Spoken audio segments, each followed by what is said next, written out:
Florida में Trump और Zelensky के बीच मंथन का कोई खास नतीजा नहीं निकला। डोनबास और ज़ैपोरिज़िया न्यूक्लियर प्लांट पर विवाद अब भी जस का तस है, लेकिन इस बीच रूसी राष्ट्रपति ने फ्रंटलाइन से बड़ा ऐलान कर दिया है।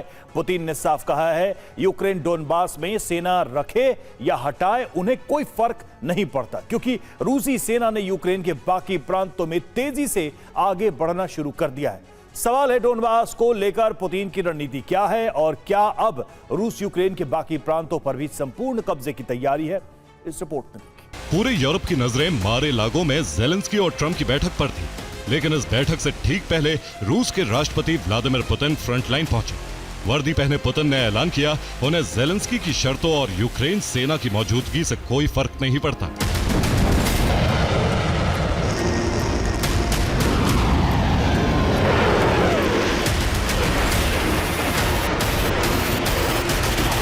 क्योंकि अब रूसी सेना आगे बढ़ेगी और हर उस लक्ष्य को हासिल करेगी जो रूसी राष्ट्रपति ने तय किया।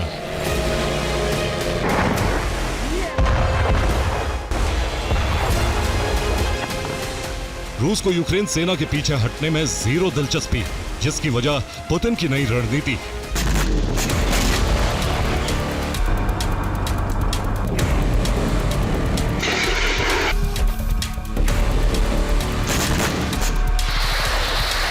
जिसे उन्होंने ज़ेलेंस्की और ट्रंप की वार्ता से ठीक पहले सार्वजनिक किया।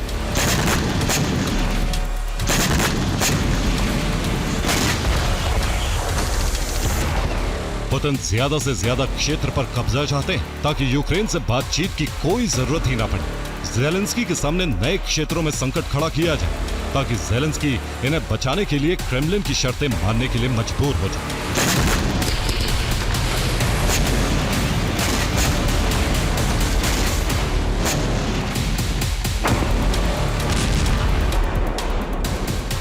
पुतिन का तर्क है कि रूस जितने ज्यादा इलाकों पर कंट्रोल करेगा, बातचीत की गुंजाइश उतनी ही कम होगी।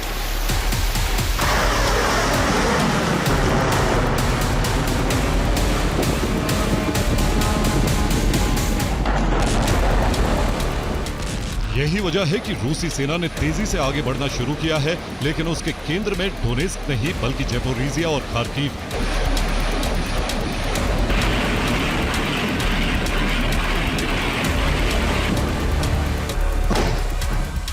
रूस ने ज़ैपोरिज़िया के हुलाई पोले पर कब्जा कर लिया है। यहाँ इस वक्त रूस का झंडा लहरा रहा है। इससे ज़ैपोरिज़िया शहर की तरफ आगे बढ़ने का रास्ता साफ हो गया है।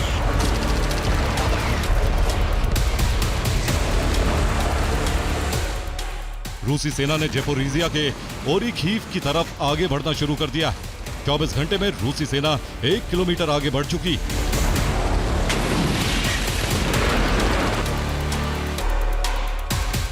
खार्किव के कुपियांस्क में भी रूस को कामयाबी मिली। यहां 3 चौकियों पर रूस का कब्जा हो गया। खार्किव के वैली की बरलक में रूसी सेना ने 15 स्क्वायर किलोमीटर पर कब्जा कर लिया।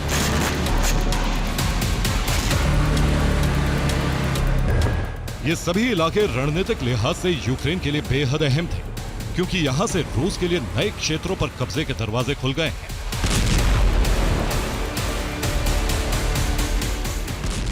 डोनेत्स्क, ज़ैपोरिज़िया, लुहांस्क, खार्किव और खेरसोन, ये वो 5 इलाके हैं जहां रूस का सबसे ज्यादा नियंत्रण है। फिलहाल रूस का प्राइमरी टारगेट ज़ैपोरिज़िया और खार्किव है। यहां रूसी सेना को जबरदस्त बढ़त मिली है। रूसी सेना ज़ैपोरिज़िया शहर की तरफ आगे बढ़ रही है। जनवरी 2025 में रूस ने वेलिका नोवोसिल्का पर कब्जा किया था, जो दक्षिणी डोनेत्स्क का आखिरी शहर है। यहां से ज़ैपोरिज़िया प्रांत की सीमा शुरू होती है। करीब 11 महीने तक बॉर्डर इलाकों में संघर्ष के बाद नवंबर 2025 में रूस को ज़ैपोरिज़िया की रिवोनोपिलिया में कामयाबी मिली, जो यहां का बेहद अहम इलाका है। लेकिन अब रूसी सेना की रफ्तार बेहद ज्यादा बढ़ चुकी है। महज 1 महीने में यूक्रेन के 4 किलोमीटर दूर हुलाई पोले शहर पर कब्जा कर लिया है। ये ज़ैपोरिज़िया शहर तक पहुंचने का पहला चरण है। दरअसल पुतिन के जवान शहर से बहने वाली हाइचुर नदी को पार कर चुके हैं, जो यूक्रेन की डिफेंस लाइन का अहम हिस्सा थी।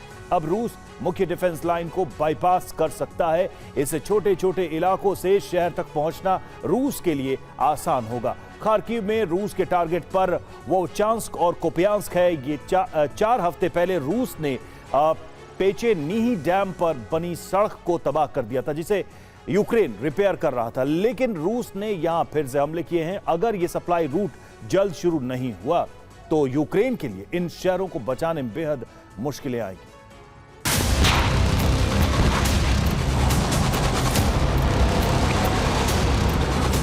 फ्रंटलाइन पर रूसी सेना बेहद आक्रामक है। अब ज़ेलेंस्की के कमांडर भी मान रहे हैं कि रूस को रोकना बेहद मुश्किल है।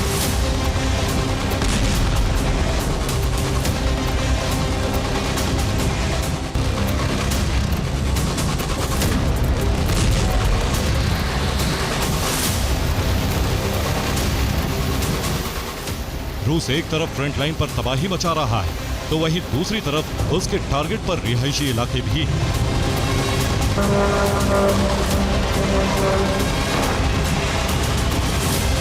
जहां भारी बर्फबारी और रूसी बारूद के बीच लोगों का जीना मुश्किल हो चुका है।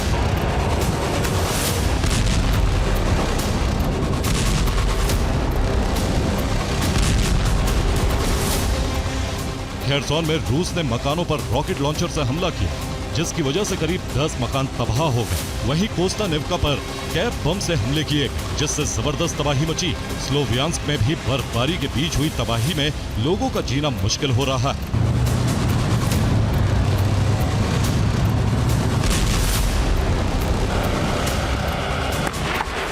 इस वक्त सबसे बुरे हालात खेरसोन में, जहां इस वक्त जबरदस्त बर्फबारी जारी। बारूदी हमलों से लगी आग को बुझाने में यूक्रेनी फायर फाइटर्स को कड़ी मशक्कत करनी पड़ रही।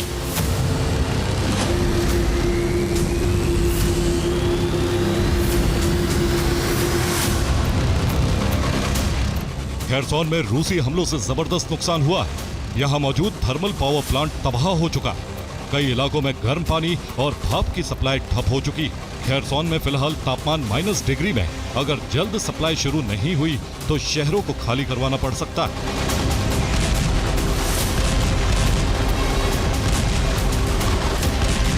ज़ेलेंस्की और उनकी सेना के सामने एक तरफ शहरों को बचाने की चुनौती, तो वहीं फ्रंट लाइन पर आक्रामक रूस को रोकना है, और दोनों ही मोर्चों पर यूक्रेन विफल हो रहा है।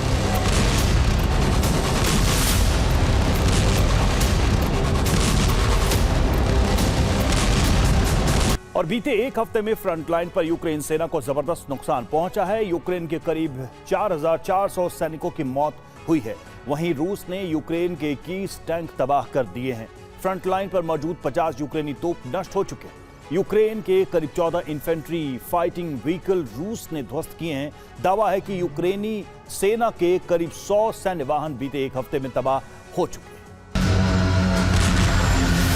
रूसी राष्ट्रपति की स्ट्रेटेजी भले ज़ेलेंस्की ट्रंप वार्ता से ठीक पहले सामने आई, लेकिन रूसी सेना ने इस पर काम एक हफ्ते पहले ही शुरू कर दिया था। और इसका सबूत है यूक्रेन पर रूस के रिकॉर्ड तोड़ हमले।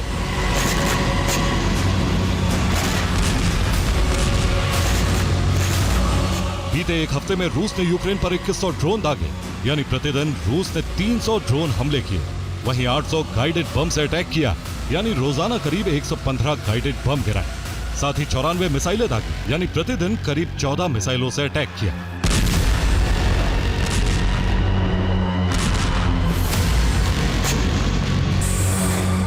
दावा है कि लगातार एक हफ्ते तक रूस ने इतनी आक्रामकता युद्ध में कभी नहीं दिखाई। हालांकि ये यूक्रेन में होने वाली तबाही का ट्रेलर मात्र है।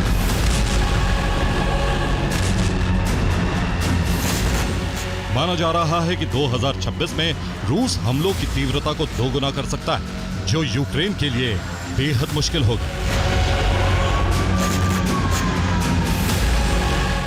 Bureau report, TV9 Bharatvarsh.